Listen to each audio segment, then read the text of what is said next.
Shalom, welcome to the Jewish View. My name is Rabbi Nachman Simon with the Chabad House of Delmar, together with my co-host Mark Ronich of Statewide News Service and jbizdickvalley.com, and now the new columnist for the Jewish Press. Right, and I'm having a lot of fun writing that column because we talk about how government relates to the Jewish community. So, hopefully that'll be an interesting, I'll be able to do it for a long time. Excellent. And now we have a special guest with us today. I'm sure, Rabbi, you've heard of the Alzheimers Association. Right. Well, we have the executive director and the chief executive officer of the Alzheimers Association of the Northeastern New York chapter, Elizabeth Smith-Boivin. And welcome to the Jewish View. Thank you. It's a pleasure to be here. I just want to start off. Everybody knows I'm 29 years old, but when we were kids, you never heard of Alzheimer's. And then now it's like Mark says, everybody's heard of it. We shouldn't, the Jewish way is you should know from it. That's the give a blessing. We shouldn't have this terrible, terrible condition. Right. But, just tell us a little bit the history of all of a sudden it's Alzheimer's. Mm-hmm. You hear about it and it's terrible and so many people have it. And how is it different from dementia? Okay. Also? So we'll start by saying you're right. When we were kids, we didn't hear much about it, but we used to call what we now call Alzheimer's disease senility often, or we said that people had chronic organic brain syndrome. So we probably called this disease many different things, and none of the titles were probably correct, because actually the disease was identified in 1906 by Dr. Alois Alzheimer, who's a German scientist. Oh, that's who it's named after. Yes, that's who it's named after. And he identified it in the brain of a woman who was 51 years old. And so for many, many years, in all of his early writings, in early neurology textbooks, psychiatry textbooks, you will find the definition of Alzheimer's disease really reserved for people who are in that age group, in their 50s. And then what happened was in the late 1970s and early 1980s, particularly in the United States, we began to do more and more autopsy work on people who were dying with conditions that looked like Dr. Alzheimer described. And indeed, neuropathologists were finding these hallmark signs of Alzheimer's disease. In 1984, Newsweek featured Alzheimer's on its first cover. And then we realized that we were probably incorrectly labeling many different conditions for many, many years. So part of the huge rise being just generally senility, any person's senile, you have Alzheimer's? No, definitely not. But what we did now is we're more accurate at making a diagnosis. So number one, we're more accurate at making a diagnosis, so we're properly calling Alzheimer's disease. And number two, the greatest risk factor for developing Alzheimer's disease is age. And so as we continue to see large numbers of increases in the oldest populations, we're going to see a rise in all conditions that affect older people. And so now we know, for example, that 1 out of 2 Americans over the age of 85 develop Alzheimer's disease. Really? That many? That many. I didn't think that.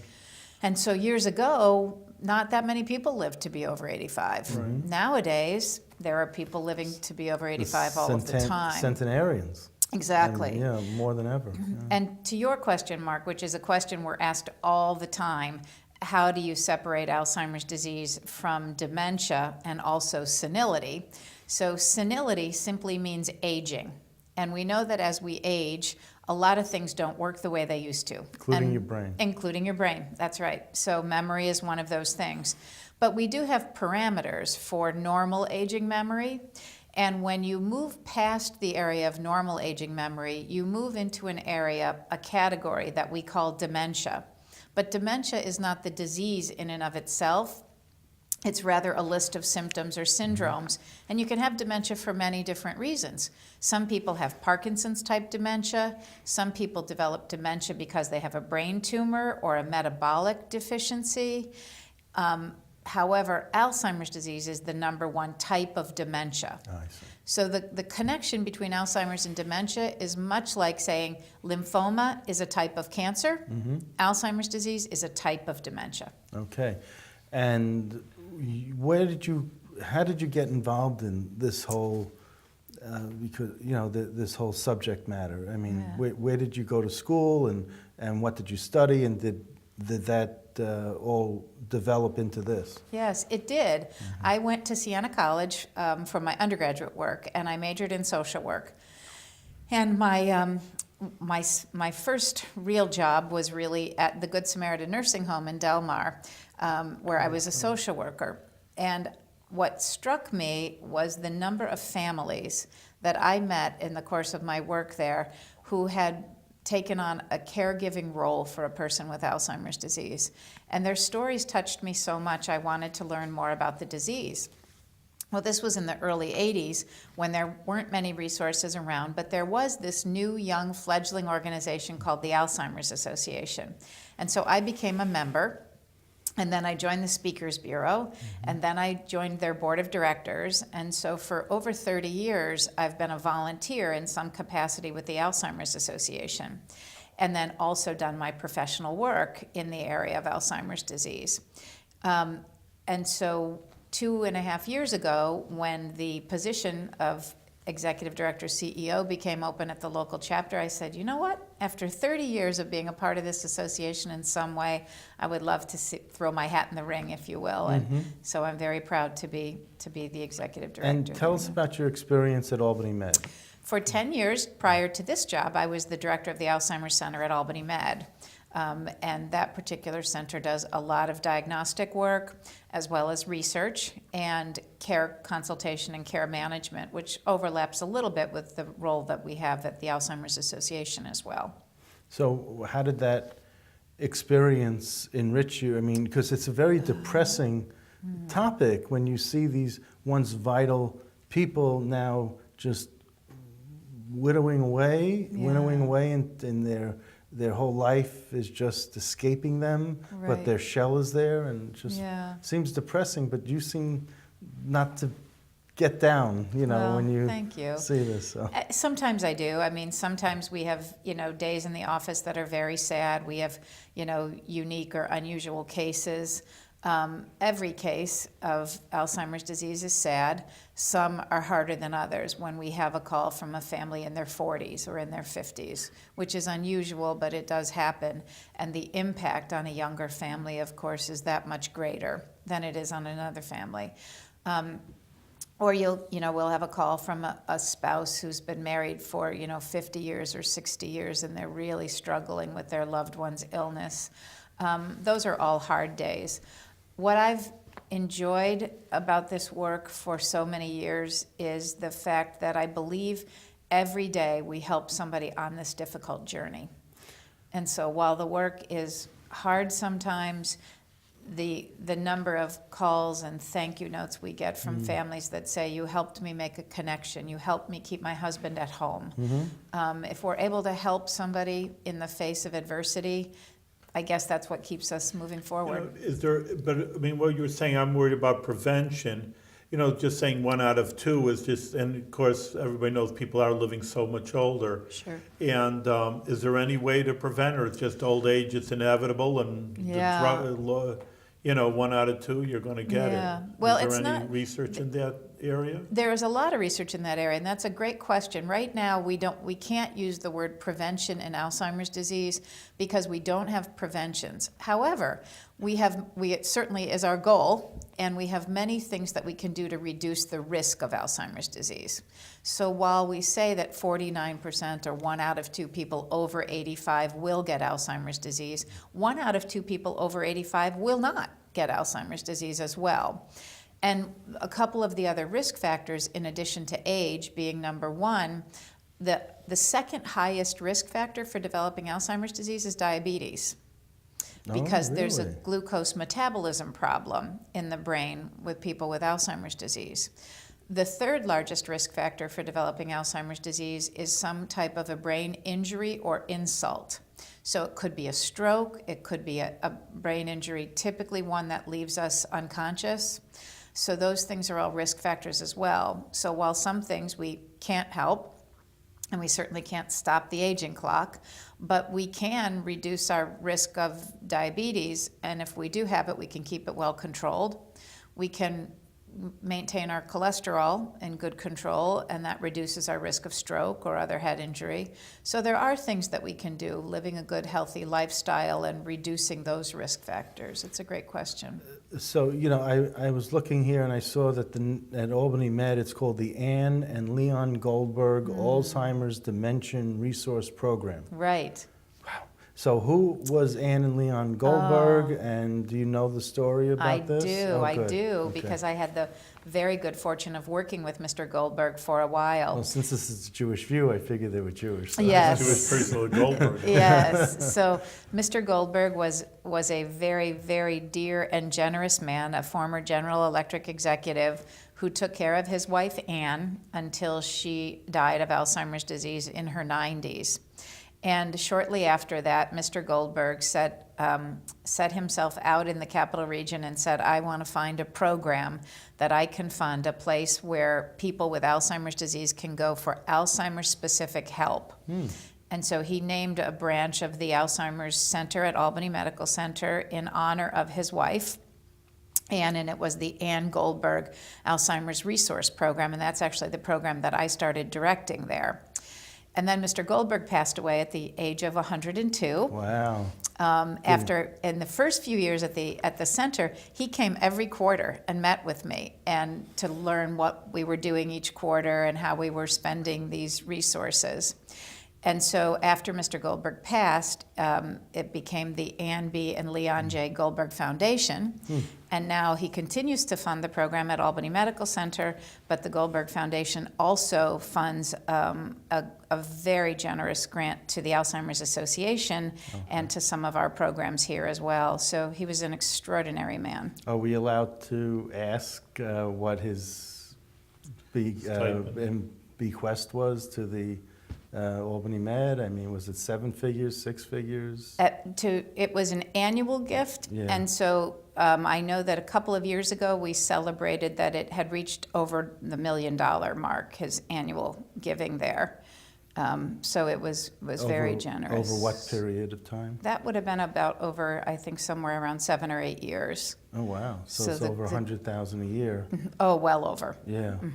Wow. Well, so that was terrific. That's Yes. absolutely terrific. Well, that money goes a long way up here. Right. It wouldn't go as far down in New York City. Right, But up but here, it does go a long goes way a long here. way, yeah. It goes a very long way for us at the Alzheimer's Association too. And one of the things that was very meaningful for Mr. Goldberg was the arts and also engaging people with Alzheimer's disease early on. And so the initiative that we do with the Goldberg Foundation revenue is to engage people early in our programs and services. And then we have a Joy Tones chorus, that's people with Alzheimer's disease. Excuse me. And we have a painting group that we do and a writing group that we have for people with early Alzheimer's disease. Wow. So the Joy Tones is the chorus that I heard when I went over to the Marriott. You And did. you had that. Okay. The Joy Tones started with 6 members, and now there are almost 30 members. And it's a chorus of people with Alzheimer's disease and their care partners. And they sing every week, and they sing at concerts around the Capital District. Well, how That's does they interesting. I don't? mean, how does that work? forget the Because, word. you know, I think that someone with Alzheimer's can't even remember the words or the tones. How does... Right. So you're thinking about later Alzheimer's disease in that circumstance. People that are diagnosed early are usually very capable. I had many patients when I was at Albany Med that still worked for a year or two with their Alzheimer's disease. So Alzheimer's disease starts with very modest memory problems and a little bit of language difficulty and then some mild personality changes. And it progresses over a series of years to those end-stage conditions that we see where people are totally dependent on their caregivers. So when everyone says, "Oh, I'm getting old, I'm forgetful," I have to write everything down, or they have other techniques that they always put the same thing in the same place. Their keys when they come home, they put the keys in the same place, and they have all these Right. techniques to help them along in life. But just because you're forgetful doesn't, I don't want to scare everyone, Right. doesn't mean that you have Alzheimer's or dementia or something else. That's right. There are some differences in what we would consider normal aging memory Yeah. and the memory loss that we should be nervous about. And so as we age normally, you're right, we need to remind ourselves a little bit more often, or sometimes we'll go out in the garage to get something, right? Forget what we went out there for. So surely we don't want everybody running to the doctor. I did that yesterday. Yeah, and we certainly don't want everyone running to the doctor every time they do that. And so what we say are, there are kind of two distinct features that separate that normal memory loss from the memory loss where we say, maybe we should go to the doctor. And the first one is that the memory, normal aging memory, can often be cued back. And what I mean by cued back is, if you went out to the garage to get something yesterday, and you forgot what you went out there for, chances are when you went back in the house, you would say, oh, I needed the screwdriver. Right. And you'd go back in the garage and get the screwdriver. Exactly what I do. Right? Right. Because your memory was cued back. You saw something in your environment that reminded you of what you went out there for, so the memory returned. The other thing that's different is that when you and I forget little things, misplace our keys, it doesn't affect or significantly alter our day-to-day life, more specifically our functionality. So when memory loss becomes worrisome is when we begin to miss doctor's appointments, when we forget our children's birthday party. Or when you're driving and you don't recognize the You stop get lost. sign, or you're saying, well, how did I get here? Where am I? Right. So when it begins to interrupt day-to-day life. So little memory glitches, we expect those. Things that we can get cued right back, we expect those. But when we're no longer able to balance our checkbook, when we're missing doctor's I appointments. could never balance my check. Don't even start with me on that one. Okay, go ahead, I'm sorry. But oftentimes families will come and they'll say, my mother was never late with a bill a day in her life, and I stopped at the house the other day and there are 2 months worth of bills on the table. Right. That's not normal aging memory. There's something more to that. And so when we begin to see these problems, these worrisome things that interfere with day-to-day life, and also when we see people repeating stories over and over again as though they never told us the information, it's because they never stored it as data. And so they then tell the story over as though they never told you the story. So it has a different look to it. But again, in the early stage of Alzheimer's disease, people are very functional, and the early stage is the longest stage. And how does someone get tested for this? Do they go to Albany Med and the Alzheimer's Center? I think that's the best way. Of course. However, oftentimes the primary care doctor can be a good deal of help. I mean, when you say, and actually I was going to ask this for the original Dr. Alzheimer, how do they test it? I mean, again, an autopsy, but and maybe he did it to Dr. Alzheimer also, but how would, a doctor know? I mean, just from your questioning, or That's is there right. a medical test? Well, there's many medical tests. So first of all, you would conduct a pretty thorough evaluation. You would do an MRI just to make sure that there was nothing that could be altered. So let's say, for example, you did an MRI and you found a tumor. By removing the tumor, you may remove those symptoms of dementia. The same is true of something called normal pressure hydrocephalus, where we can go in, put a shunt in, and reverse the dementia. So there are sometimes cases where we can reverse things. So you want a scan so that you have a good photograph or picture of the brain. You want blood work to make sure that there's no metabolic insufficiencies. And then you do a neurological exam, which includes what we call a paper pencil or a neurological test. And that means, asking people a series of 30 questions and getting their responses and looking at those responses, measuring their ability to remember new data. That's interesting. And then the other thing that's so important, which is unique to Alzheimer's disease, the family's perception of how things are going are so important, because often we'll say to a person with Alzheimer's, how's your memory? And they'll say, fine, I'm just getting older. And the wife will be in the background saying, it's bad, things have changed, because the wife is observing it day in and day out. And so the family's notes are incredibly important when we're making the diagnosis. Now, there's a whole other section to this where, as you move into the later stages of Alzheimer's, is the patient-caregiver-doctor relationship. Absolutely. And the caregiver are the ones who, again, I was going to say, even for the patient with Alzheimer's, it sounds like you're describing symptoms of depression. And that could bring you down and make you forget things. And, you know, again, you're just not thinking, you're depressed, you're just not concentrating and focused on anything. So therefore, you think, oh, I may have Alzheimer's, but Right. it might just be a byproduct of depression. Right? You're right, Mark. In fact, there's an actual diagnosis called pseudo-dementia, and that is what we see in people oftentimes who are depressed. If they're very, very depressed, they can appear as though they have dementia or Alzheimer's disease, and when you treat the depression, their cognition improves. Now, the caregiver is really under a lot of strain and stress. Absolutely. Because quite often they're dealing with the generation that they brought into this world and the generation that brought them into this world. Absolutely. And they're, you know, and it may be even another generation. Now we have great-great-grandparents, you know. So, talk about that, because you have a Yeah. lot of experience in Yes. in that area too. So you're right. Caregiving situations are very challenging ones, and they differ a lot. Sometimes caregiving situations are spouse to spouse, and that brings its set of challenges. So for example, if you have two people in their 80s and one has Alzheimer's and one doesn't, then it's fairly safe to think that there may be some other frailty. And this is an exhausting disease over the course of time. Early stage, not so much, but in the moderate stage, when someone needs help dressing and bathing and brushing their teeth and needing to be fed, it's a lot of work for an 80-year-old spouse to manage.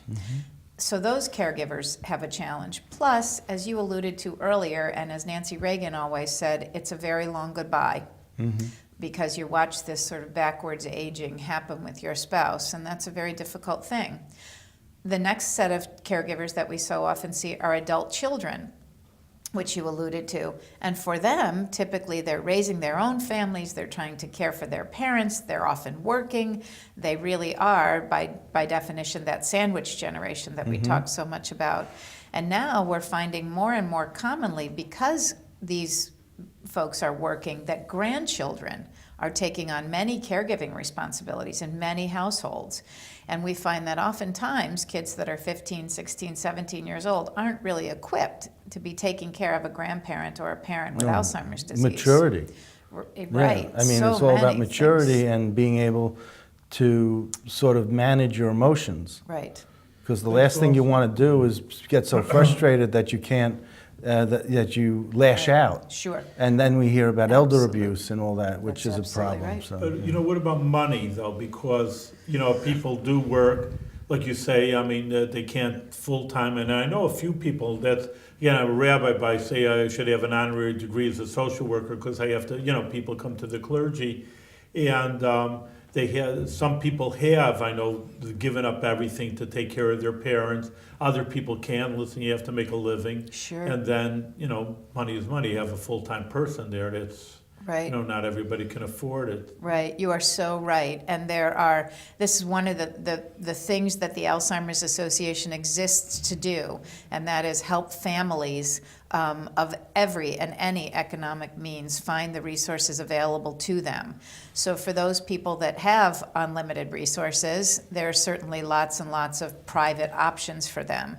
For people who have more restricted resources, there are more affordable ways to secure care. So for example, if you had unlimited means, you might bring an aide into your home at a cost of about $20 an hour, let's say.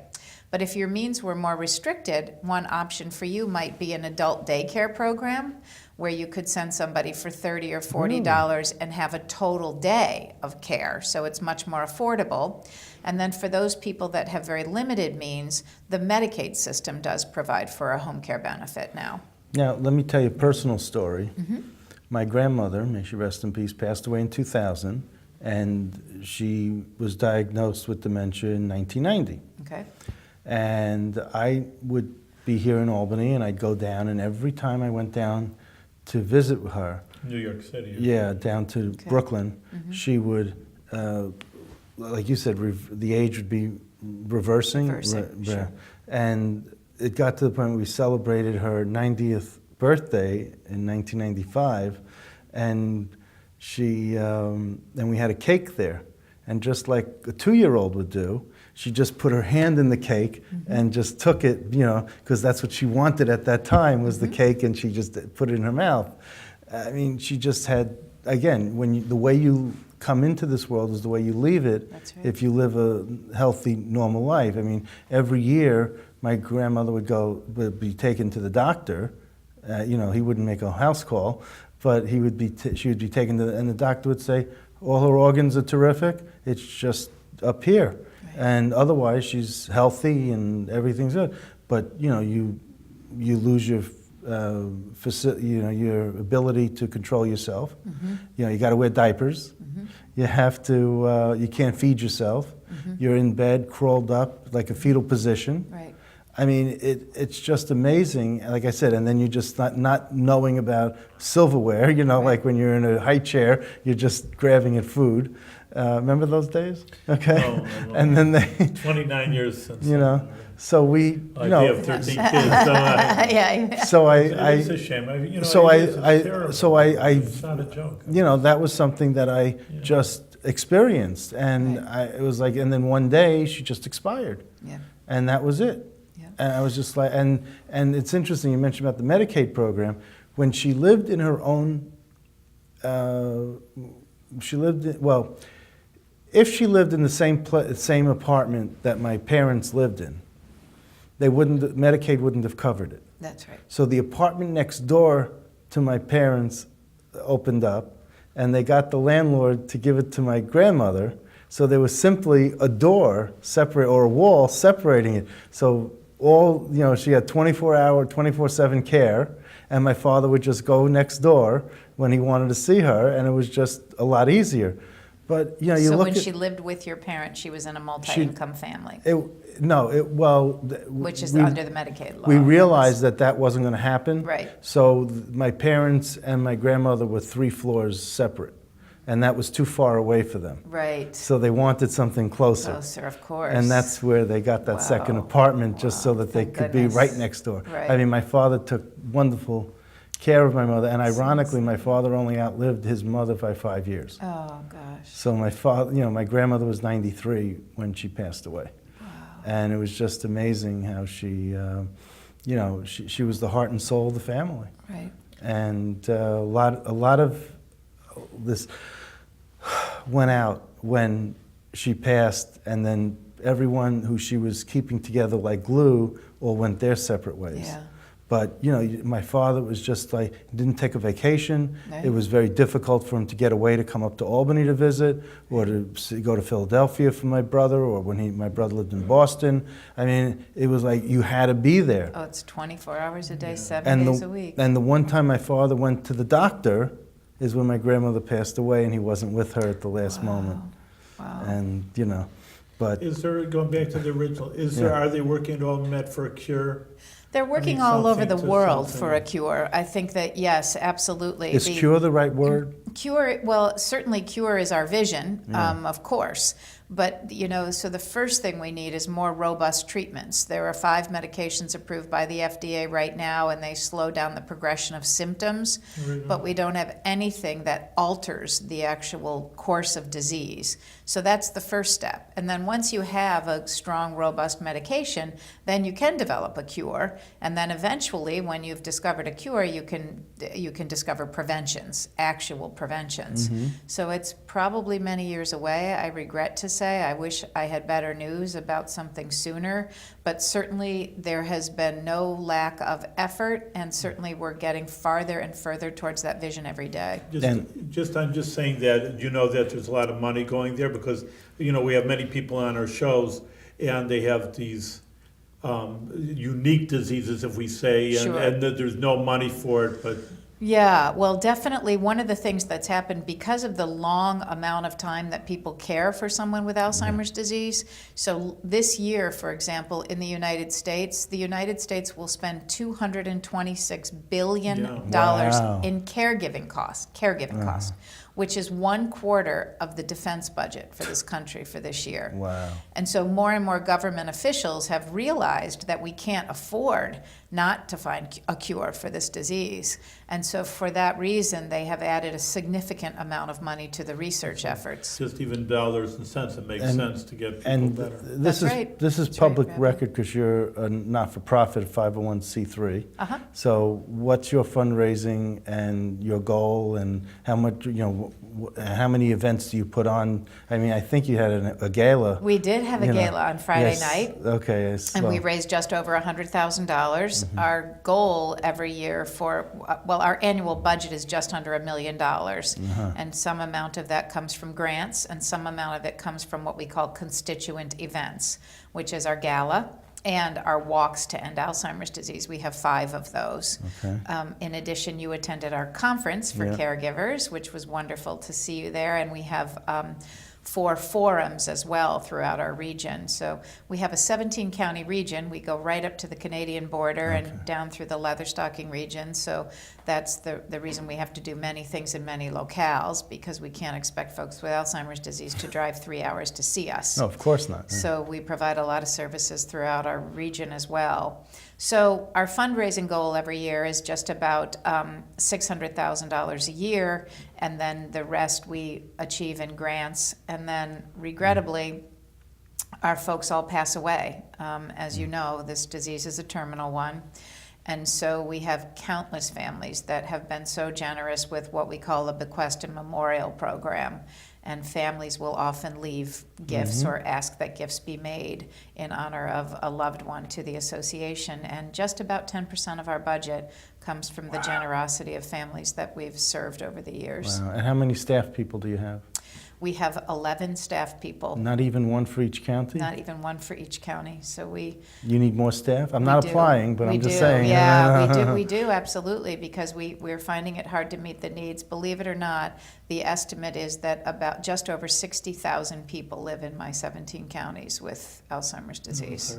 So my staff alone, they are the most incredible group of people, but they can't do it alone with these numbers, just the sheer numbers. I mean, we said at the beginning, because as the aging process is growing, and unfortunately, it's a good thing, but medical science has, people living longer, and that's one of the biggest blessings in Judaism. You should live a long life till 120. Yeah. But unfortunately, there's a lot of care that has to be given. That's right, Are you having more and more people that are, we say 60,000, is that an increased number? It is an increased number. It goes up every year, and happily, New York State has made a significant investment in respite services this year for people with Alzheimer's disease. In fact, it was very significant, $25 million a year for the next 2 years, and some amount of that will come to the Alzheimer's Association.